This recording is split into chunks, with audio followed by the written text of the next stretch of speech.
Eesti, Läti ja Leedu peaministri kohtumine Tallinnas algas Ülemistel, kuhu kerkib Rail Balticu rahvusvaheline reisiterminal. Kohtumise keskmes oli 3 riiki läbiva raudtee edenemine ja sellele pühendumise kinnitamine.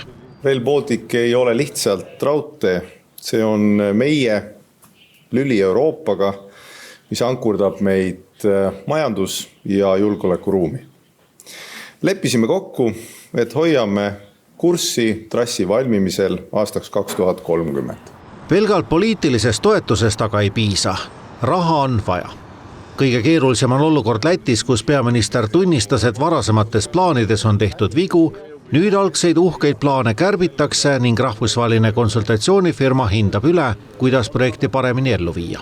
In Latvia, it's a big demand, huge demand from population to reduce the costs. Therefore, we are changing some of the designs, or I would say projects, to lower really the cost within the project.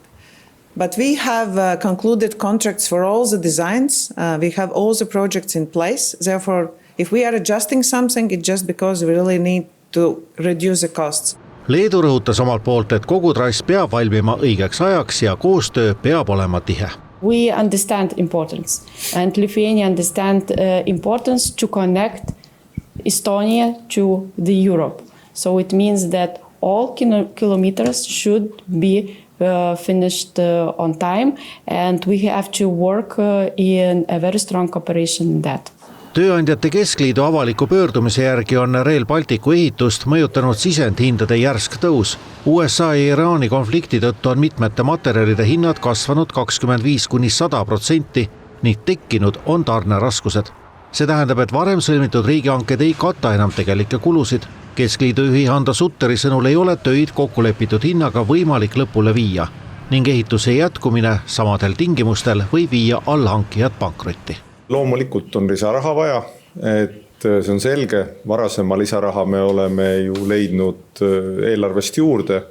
Oleme selleks kasutanud erinevaid vahendeid, CO2 vahendeid, nii edasi. Ja ma olen kindel, et leiame ka, et seda me oleme näidanud, et me saame sellega hakkama. Lätis on projekt olnud ka tugeva poliitilise vaidluse keskmes.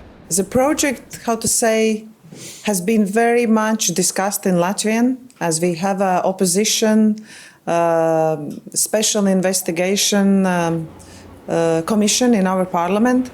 So it has been very sound and, in politics, everyone is fighting for attention. I don't believe it's good for the project. Eesti peaministri sõnul on projekt juba riigile ka majanduslikult kasulik, kuigi see ei ole selle peamine eesmärk.